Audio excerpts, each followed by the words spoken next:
The great hall of the Galactic Council was full of noise and movement. Hundreds of aliens from different worlds walked between the tall pillars of white stone. Their voices mixed together in a strange song of languages that no single translator could fully understand. Flags of 100 empires hung from the ceiling, and the light from distant stars came through the massive windows. Sergeant Daniel Carter stood near the entrance with his hands behind his back.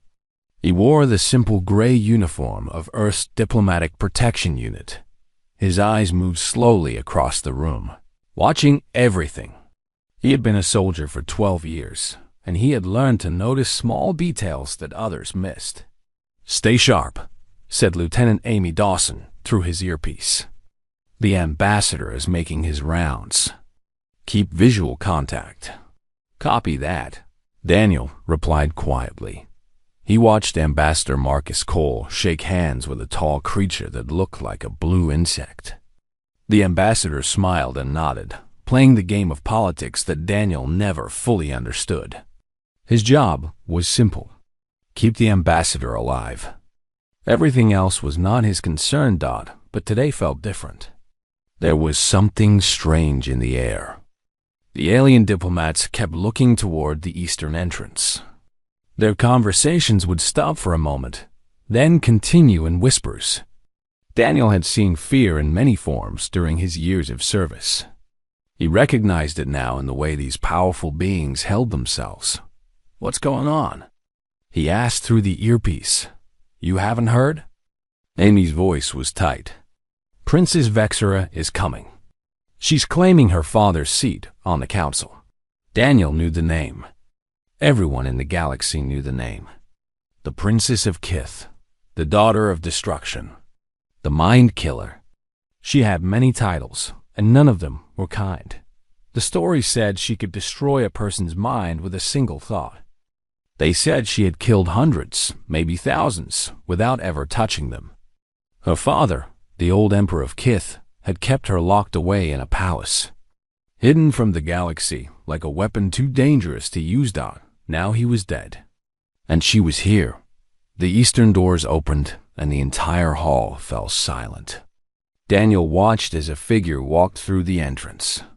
She was smaller than he expected. Her skin was pale purple, and her hair was long and silver, falling past her shoulders like water. She wore a simple black dress with no jewelry or decoration. Her eyes were large and dark, and they looked straight ahead as she walked. No guards walked with her. No servants followed behind. She was completely alone. Daniel watched the reaction of the crowd. Diplomats stepped back as she passed. Some turned and walked quickly in the opposite direction. A group of important-looking aliens near the center of the room suddenly remembered urgent business elsewhere. One figure did not move. King Thorax of the Velen Empire stood in her path with his arms crossed.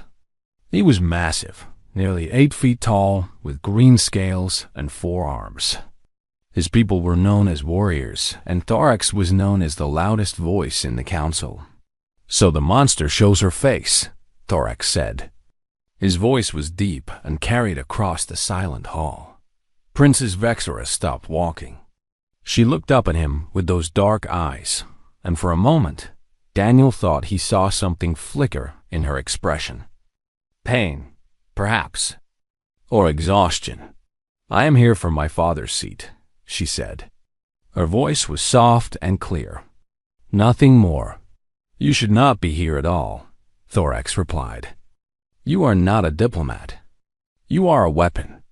An uncontrolled weapon that could kill everyone in this room with a thought." Murmurs spread through the crowd.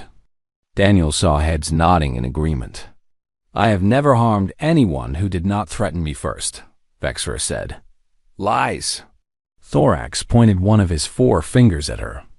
"You have killed hundreds, thousands. Your own people fear to speak your name." Vexera did not respond. She simply walked around him and continued toward the seats at the far end of the hall. Thorax's face twisted with anger, but he did not follow. Even he was not brave enough to push further. Daniel watched her take a seat in the far corner of the hall. She sat alone in a section meant for 20 representatives. No one sat within 50 feet of her. She folded her hands in her lap and stared at the floor. "Carter, what are you looking at?" Amy's voice came through the earpiece. "Nothing," Daniel said. But that was not true.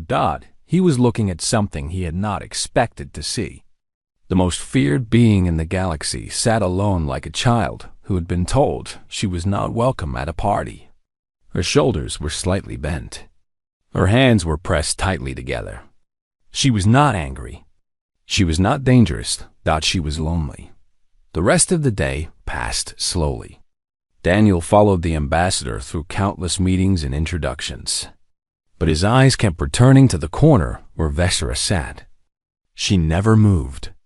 She never spoke to anyone. Occasionally, a diplomat would glance in her direction, then quickly look away.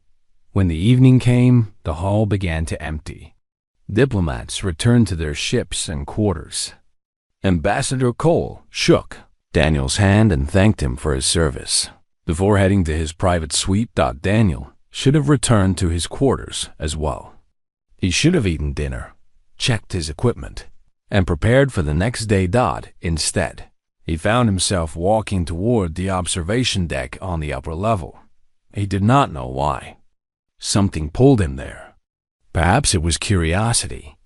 Perhaps it was something else entirely. The observation deck was a large room with transparent walls that looked out at the stars. It was meant for quiet reflection, and at this hour, it was empty. Almost empty. Vexra stood near the window with her back to him.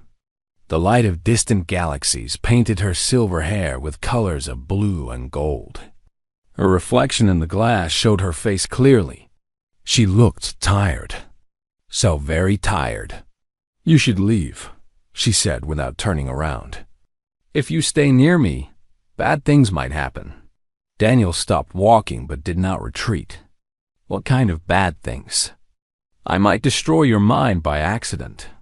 Her voice was flat, as if she was reading from a script she had memorized long ago. "That is what I do. That is what everyone believes. Do you believe it?" For the first time, she turned to look at him. Her dark eyes were wide with surprise, as if no one had ever asked her that question before. "It does not matter what I believe," she said. Daniel took a step closer. "I think it does." She stared at him for a long moment.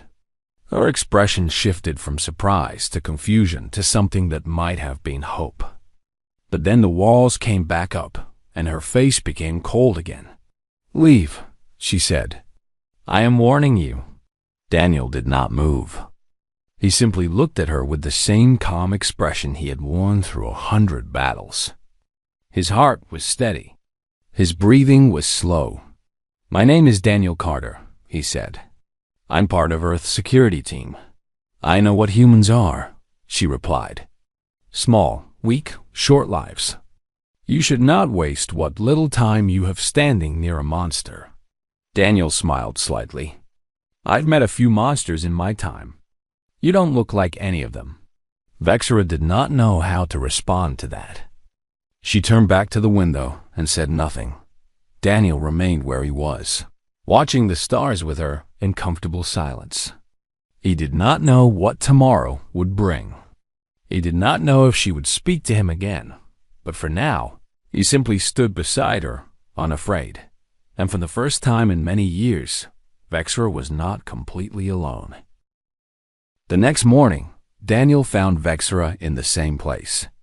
She stood on the observation deck with her hands pressed against the glass, watching a cargo ship drift past the station. She did not turn when he entered, but he knew she was aware of his presence. "You came back," she said. "I did." "Why?" The question was simple, but her voice carried a weight of confusion that told him no one had ever chosen to return to her before. Daniel walked to the window and stood a few feet away from her. Not too close, not too far. A respectful distance. "Because you looked like you could use some company," he said. Vexra finally turned to face him. In the morning light, he could see dark circles under her eyes. She had not slept well. Perhaps she never slept well. "You are not afraid of me," she said. It was not a question. "No, you should be. Everyone is afraid of me. Even my own people run when they see me coming." She paused, and her voice became softer. "They are right to run." Daniel tilted his head slightly. "Why?" She looked at her own hands as if they were weapons she could not put down. "My powers are not like other psychics. I cannot control them completely. When I feel threatened, when I sense fear or hatred directed at me, my mind reacts on its own. It reaches out and it destroys." "So your powers respond to the emotions of others?" "Yes." She closed her eyes. "When I was young, a servant looked at me with disgust. Just a look. Nothing more. My powers killed him before I even knew what was happening. Since then, everyone has feared me, and their fear makes me more dangerous. It is a cycle I cannot escape." Daniel considered this for a moment. "What about right now? Do you sense any fear from me?" Vexera opened her eyes and studied him carefully. Her brow creased in confusion. "No, there is nothing. Your mind is calm, like a still lake with no ripples." "I learned that in the military," Daniel said. "When you face death enough times, you learn to control your fear. Fear causes mistakes. Mistakes get people killed. So I trained myself to stay calm no matter what." "You have faced death many times?" "More than I can count." Something shifted in Vexera's expression. The cold wall she kept around herself seemed to lower slightly. "You are strange for a human." Daniel smiled. "I get that a lot." Over the following days, Daniel found reasons to be near her.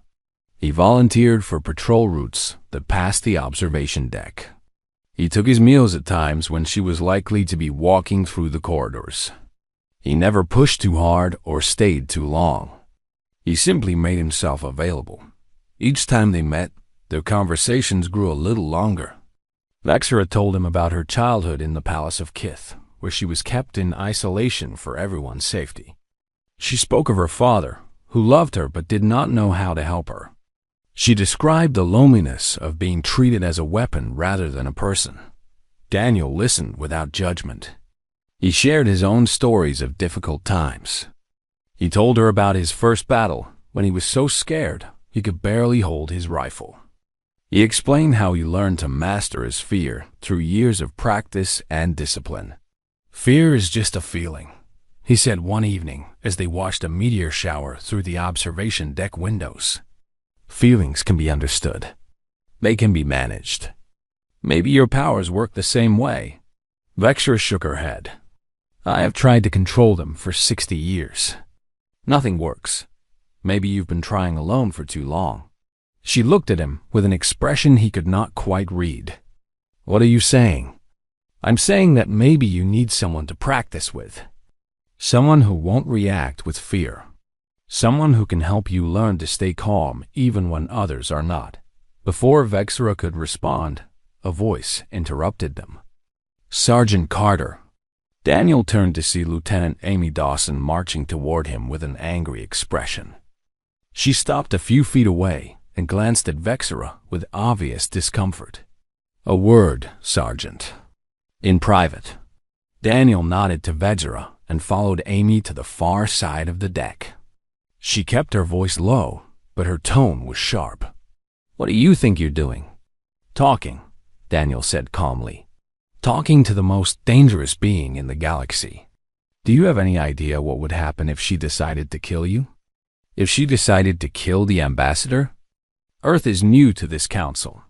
We can't afford to be caught in some political incident involving the Princess of Death. Her name is Vexera." Amy's eyes widened. "I don't care what her name is. Stay away from her." "That's an order." Daniel was quiet for a moment. Then he said, "With respect, Lieutenant, I don't think she's as dangerous as everyone believes." I think she's been alone and afraid for so long that she doesn't know how to be anything else. That's not your concern. Your concern is protecting Ambassador Cole and representing Earth with professionalism, not making friends with galactic monsters. She's not a monster. Amy stared at him for a long moment. Then she shook her head. I'm going to pretend I didn't hear any of this. But if you get yourself killed, I'll make sure they write something embarrassing on your grave. She turned and walked away, leaving Daniel alone on the observation deck. He looked back at Vexera. She had not moved, but her shoulders seemed more tense than before. She had heard everything. You should listen to your commander, she said without turning around. I am not worth losing your career over. Daniel walked back to stand beside her. Let me decide what's worth what. You are a fool. Daniel Carter. Maybe, but I'd rather be a fool than a coward. Vexera turned to look at him, and for just a moment, the walls around her dropped completely. He saw the person underneath the legend. A woman who had been hurt and isolated for her entire life. A woman who desperately wanted to believe that she could be something more than a weapon. Why? She whispered. Why do you keep coming back? Because I think everyone deserves at least one person who isn't afraid of them. She stared at him as if he had spoken in a language she did not understand. Then, slowly, the corners of her mouth lifted in what might have been the beginning of a smile. Neither of them knew that they were being watched. In a private chamber on the lower levels of the station, King Thorax sat with 3 other rulers around a dark table. Holographic images of Daniel and Vexera played on a screen before them. The human complicates things, said one of the rulers. A creature with too many eyes. One human is nothing, Thorax replied. We proceed with the plan. At the banquet tomorrow night, the princess dies. And anyone who stands with her dies as well. The others nodded in agreement, on the observation deck above. Daniel and Vexera continued to watch the stars together, unaware that their time of peace was running out. Later that night, Daniel was returning to his quarters when a thin figure stepped out of the shadows. He reached for his weapon, but stopped when he saw the figure's face. It was an elderly alien with pale purple skin and silver hair, similar to Vexera, but much older. Please, the figure said. I mean no harm. I am Selleck. I have served the princess since she was born. Daniel relaxed slightly but remained alert. What do you want? Selleck looked around nervously, then stepped closer. I want to thank you for showing kindness to her. You are the first person in decades who has treated her as something other than a curse. She deserves better than what this galaxy has given her. Selleck's old eyes filled with tears. Yes, she does. He paused, then grabbed Daniel's arm with surprising strength. But I must warn you, there are those who wish her dead. Powerful beings who see her as a threat to their power. They are planning something. I can feel it. Do you know what? No, but I know this. When the moment comes, she will meet someone by her side who is not afraid. Someone who can anchor her when everything else falls apart. Selleck looked directly into Daniel's eyes. Can you be that person? Daniel did not hesitate. Yes, Selleck nodded slowly, relief washing over his aged features. Then perhaps there is hope after all. He released Daniel's arm and disappeared back into the shadows, leaving Daniel alone with a new weight on his shoulders. Whatever was coming, he would be ready. The grand banquet hall sparkled with lights from 1,000 floating crystals. Long tables covered in white fabric stretched across the room, loaded with food from every corner of the galaxy. Music played softly from somewhere above, and the air smelled of strange spices and sweet flowers. Daniel stood near the wall in his formal uniform. He watched the alien diplomats enter in their finest clothing and jewelry. They laughed and talked and pretended to be friends, even though he knew many of them hated each other behind closed doors. Ambassador Cole stood near the center of the room, surrounded by a group of interested aliens. He was explaining something about Earth's agricultural technology, his hands moving with enthusiasm. Daniel allowed himself a small smile. The ambassador truly believed in building bridges between species. The smile faded when Daniel noticed where Vexera was sitting. Her seat was at the very end of the longest table, as far from everyone else as possible. There were empty chairs on both sides of her, creating a bubble of isolation in the middle of the crowded room. She sat with perfect posture, her hands folded in her lap, her eyes fixed on the table in front of her. She looked like a statue at a party, meant for living people. Daniel scanned the room for threats. He noticed King Thorax sitting at the head table with several other powerful rulers. They kept glancing at Vexera and whispering to each other. Their expressions were not friendly. He also noticed the servants moving through the crowd. Most of them carried trays of food and drinks, but a few moved with a different purpose. Their eyes were too sharp. Their movements were too practiced. Daniel recognized the posture of trained fighters. Something was wrong. He touched his earpiece. "Lieutenant Dawson, are you seeing this?" Amy's voice came back immediately. "Seeing what?" "The servants. Some of them are moving like soldiers, not staff." There was a pause. "I see them now. Could be nothing. Extra security, maybe. Maybe. But they keep looking at the princess. Carter, I told you to stay away from that situation. Just keep watching. Something feels off." He cut the connection and made his decision. Orders or not, he could not stand by and do nothing if Vexera was in danger. The banquet officially began when the council chairman stood and gave a long speech about cooperation and peace. Daniel barely listened. His attention was split between the suspicious servants and Vexera's lonely figure at the end of the table. When the speech ended, King Thorax rose from his seat. The room fell quiet. Thorax was known for his loud opinions, and everyone wanted to hear what he would say. "Friends and allies," Thorax began, his deep voice carrying across the hall. "We gather here to celebrate our unity, our shared commitment to peace and prosperity." He paused and looked directly at Vexera. "But can there truly be peace when a weapon of mass destruction sits among us? Can we trust in our safety when the mind killer walks our halls?" Murmurs rippled through the crowd. Vexera did not react. She kept her eyes down and her hands still. "Some say she has a right to her father's seat," Thorax continued.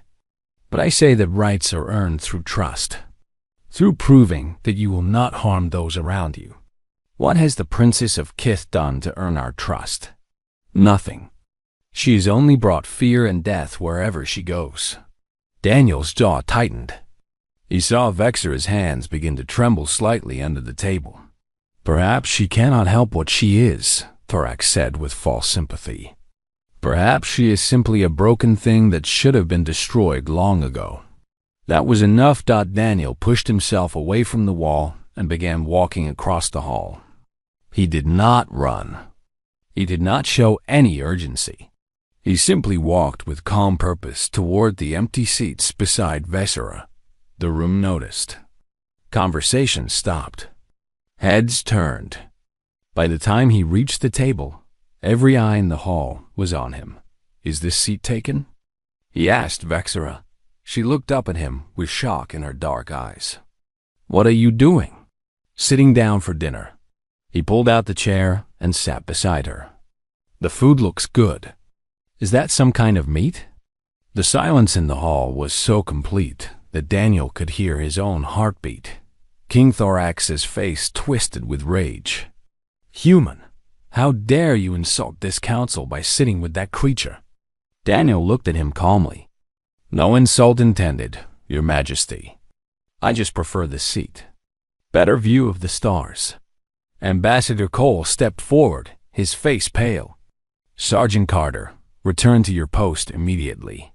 Daniel looked at the ambassador and made a choice that would change everything. "I'm off duty as of now, sir. This is my personal time." Before Cole could respond, everything happened at once. 3 servants threw off their disguises and pulled weapons from beneath their clothes. They moved toward Vexera with deadly speed, their blades raised to strike. Daniel was faster. He grabbed the knife from the nearest attacker and turned it against him in a single motion. The assassin fell back with a cry of pain. Daniel was already moving to the second one, using his training to redirect the attack and send the creature crashing into a table. The third assassin was almost at Vexera. Daniel threw himself between them, taking the blade across his arm instead of letting it reach her. Pain shot through his body, but he ignored it. He grabbed the assassin's wrist and twisted until the weapon dropped. "Stay down," he shouted as he forced the assassin to the ground. Around him, chaos erupted. Diplomats screamed and ran for the exits. Security forces rushed in from all directions. King Thorax was shouting orders, but no one was listening to him. Daniel looked at Vexera. She had not moved from her seat.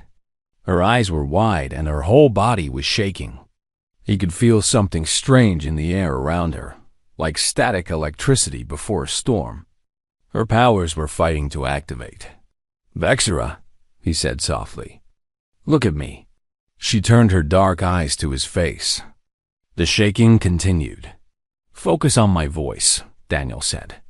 He ignored the blood running down his arm and kept his tone calm and steady.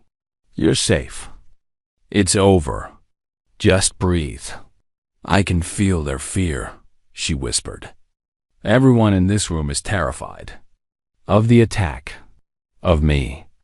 It's so loud. I can't make it stop." "Then don't listen to them. Listen to me." He reached out and took her trembling hands in his. "What do you feel from me?" She stared at him for a long moment. Slowly, the shaking began to fade. The strange pressure in the air lightened. "Nothing," she said with wonder. "Just calm. Just peace. Hold on to that. Let everything else fade away." She closed her eyes and took a deep breath. When she opened them again, the storm had passed. Her powers had settled. Security forces surrounded them.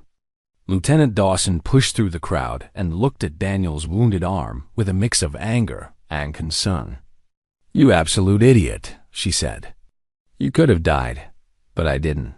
The captured assassin was being dragged away by guards.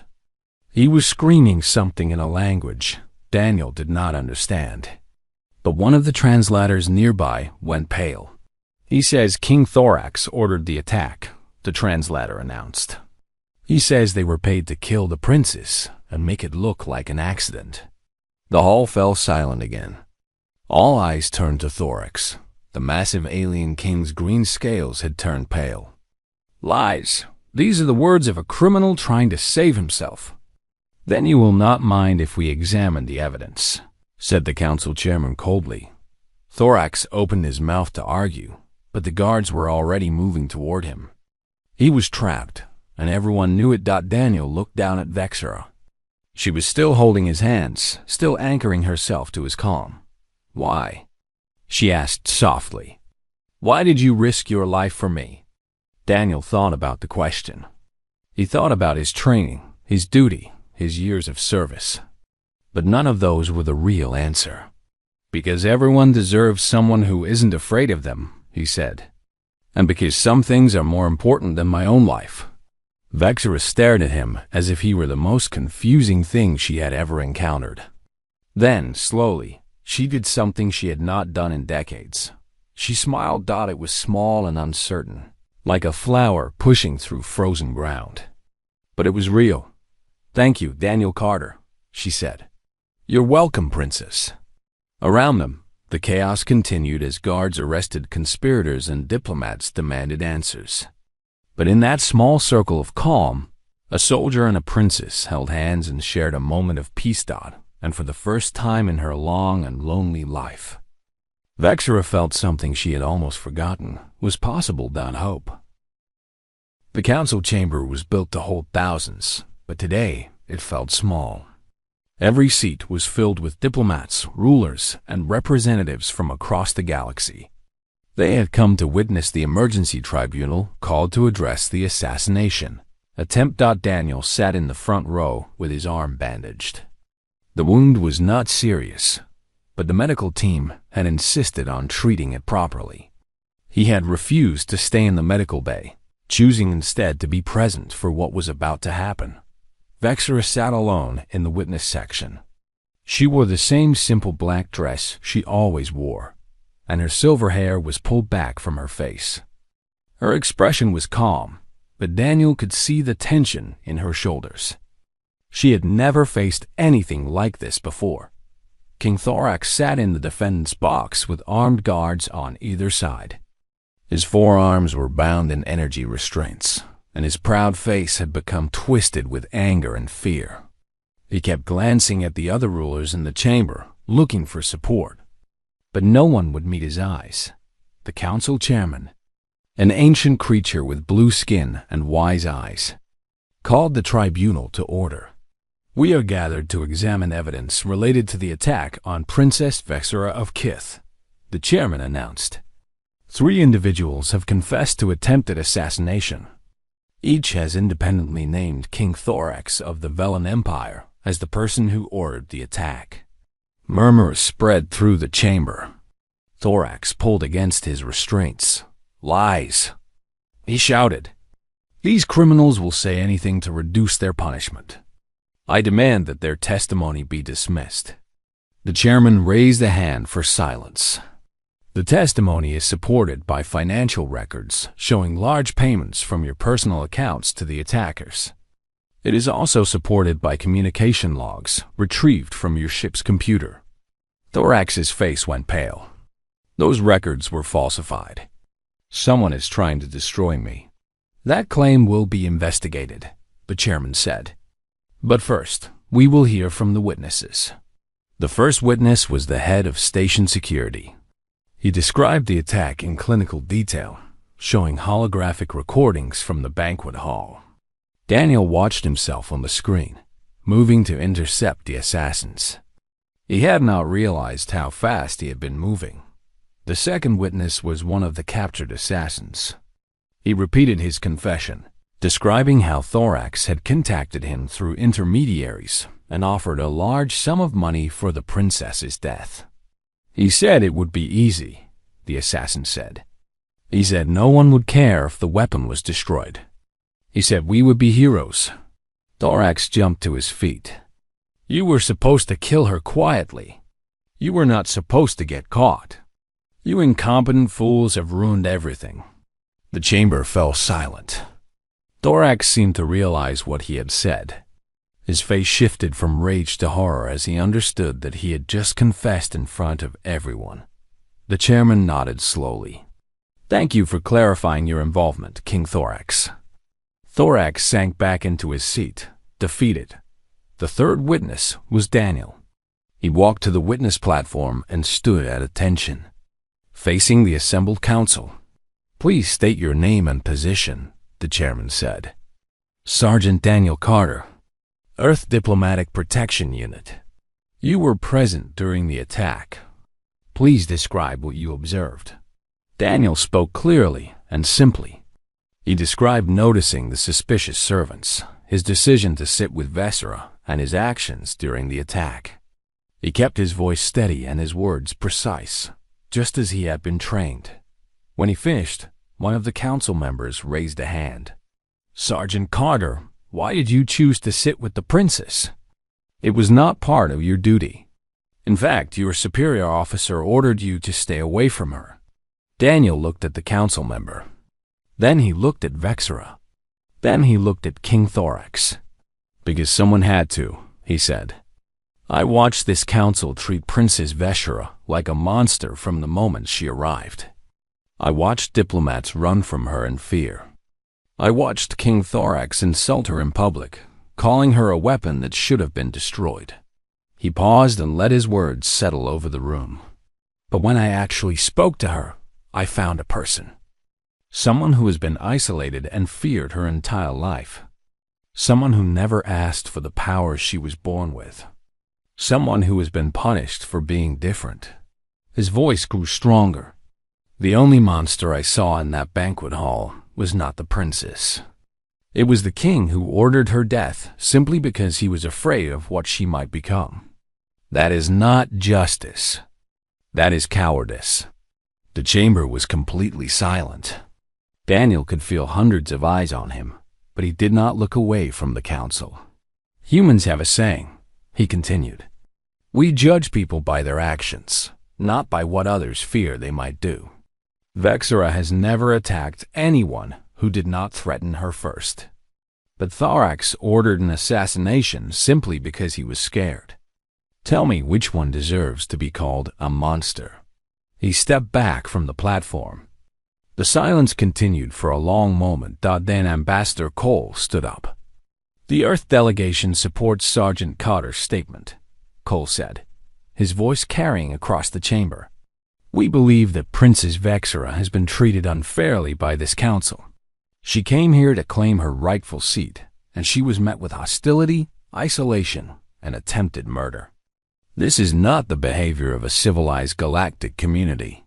More murmurs spread through the crowd. Some diplomats were nodding.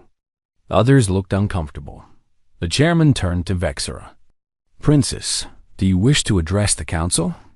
For a moment, Vexera did not move. Then, slowly, she stood and walked to the center platform. Every being in the chamber leaned forward, some in curiosity, others in fear. Vexera closed her eyes. Daniel watched her take a deep breath, and he felt the strange pressure in the air that signaled her powers activating. The crowd shifted nervously, but then, incredibly, the pressure faded. Vexera had deliberately suppressed her abilities. She opened her eyes and spoke.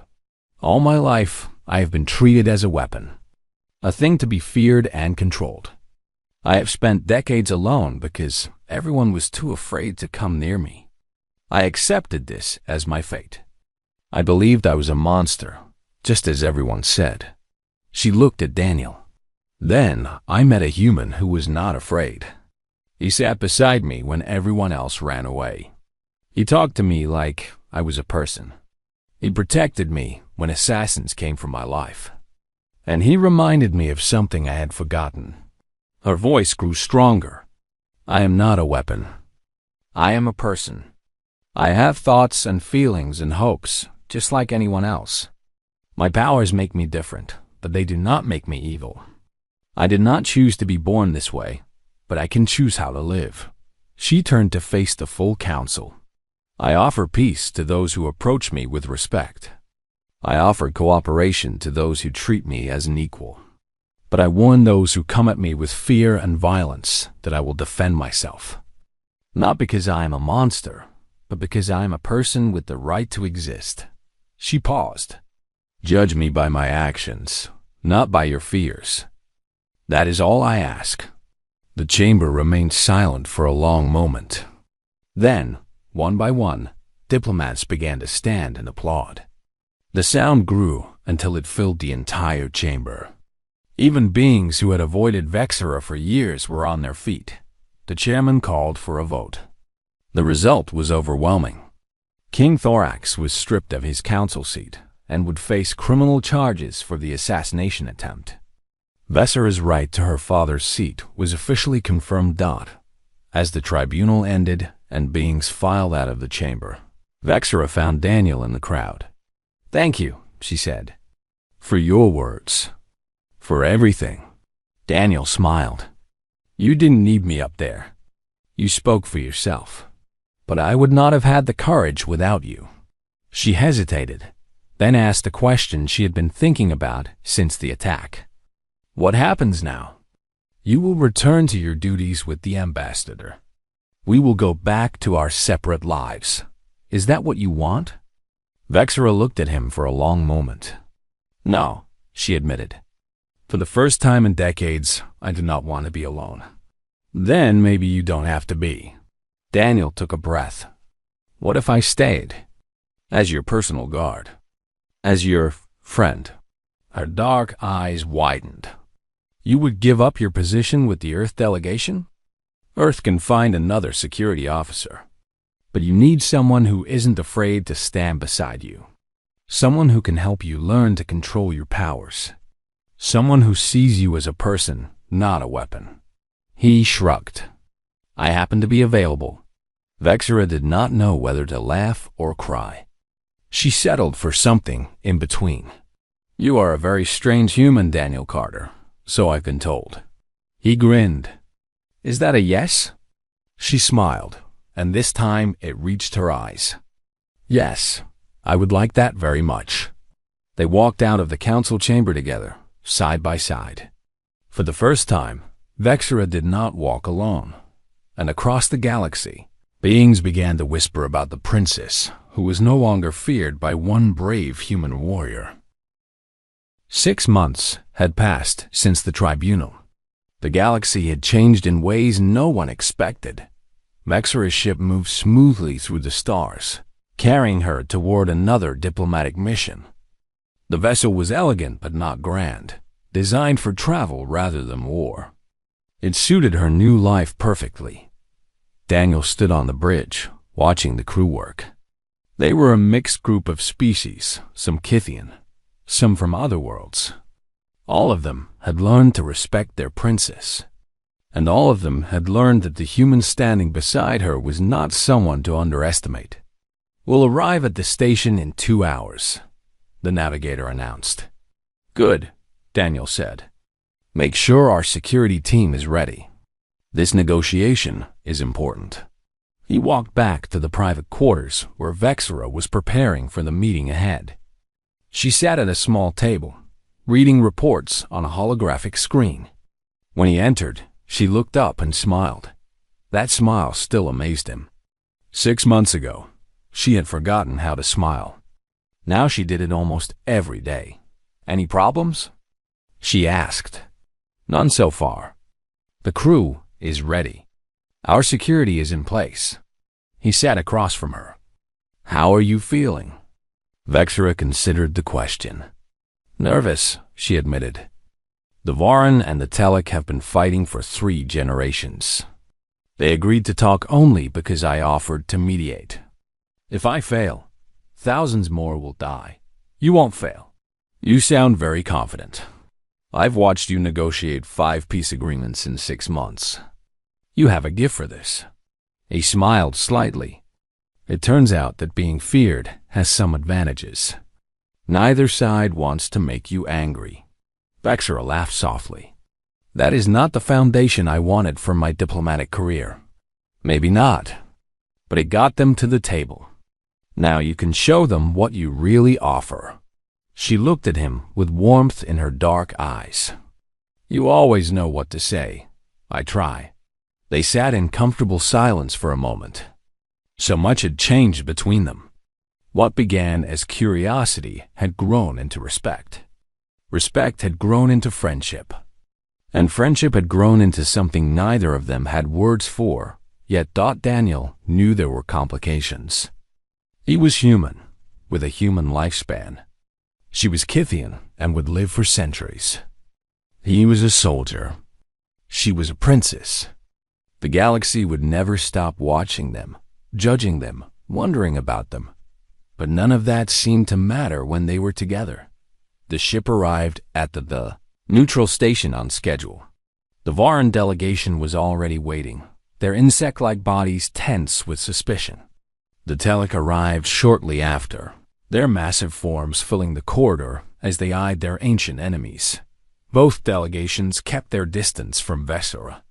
Old fears died hard, but they did not run. That was progress. The negotiations were difficult. The Varan blamed the Telic for starting the war. The Telic blamed the Varan for refusing to share resources.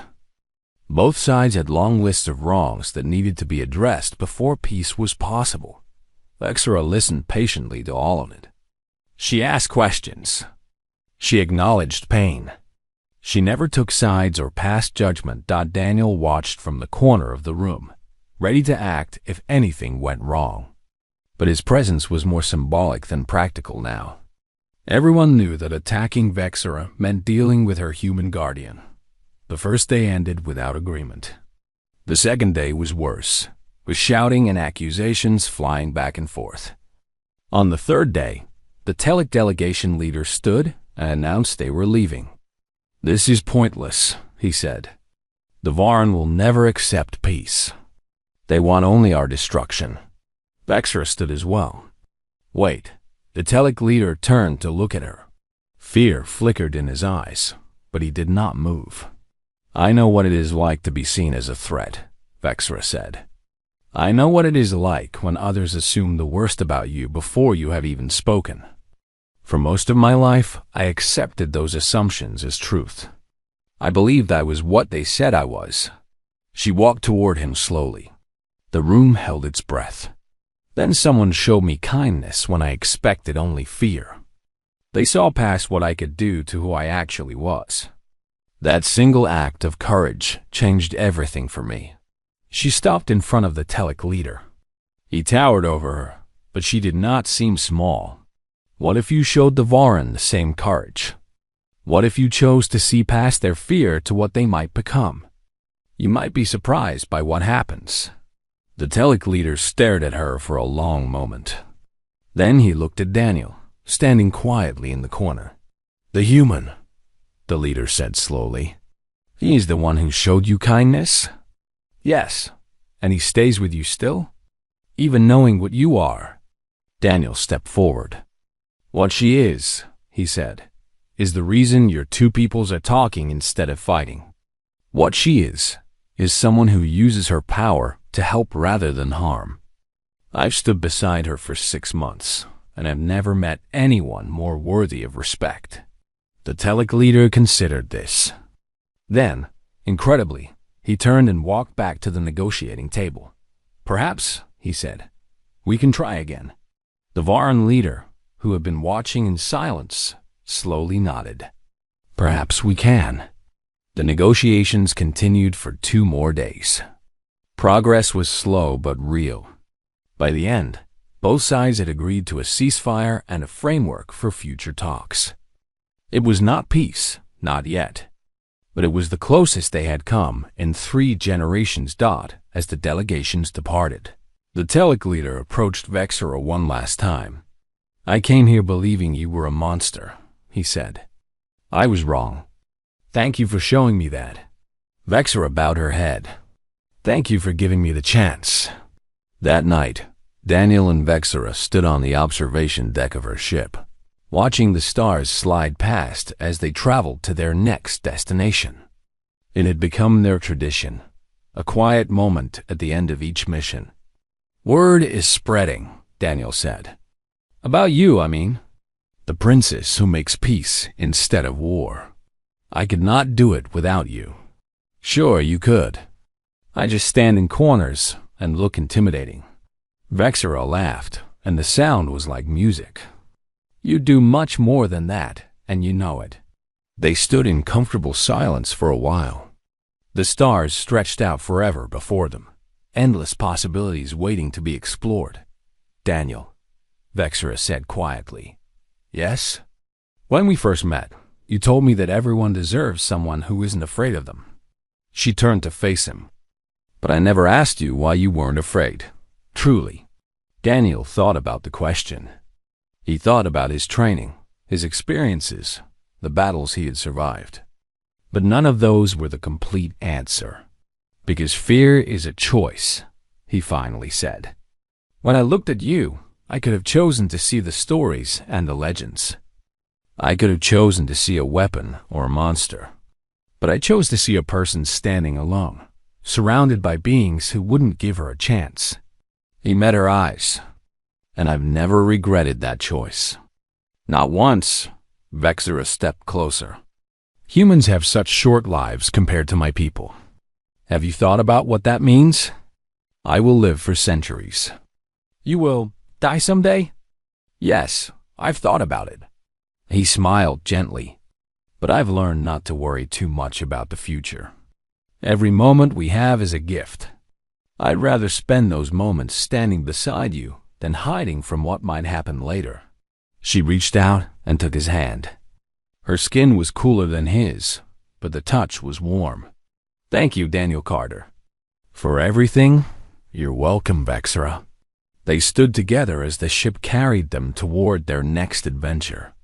Behind them lay a trail of peace agreements and changed minds. Ahead lay challenges neither could predict, but they would face them together.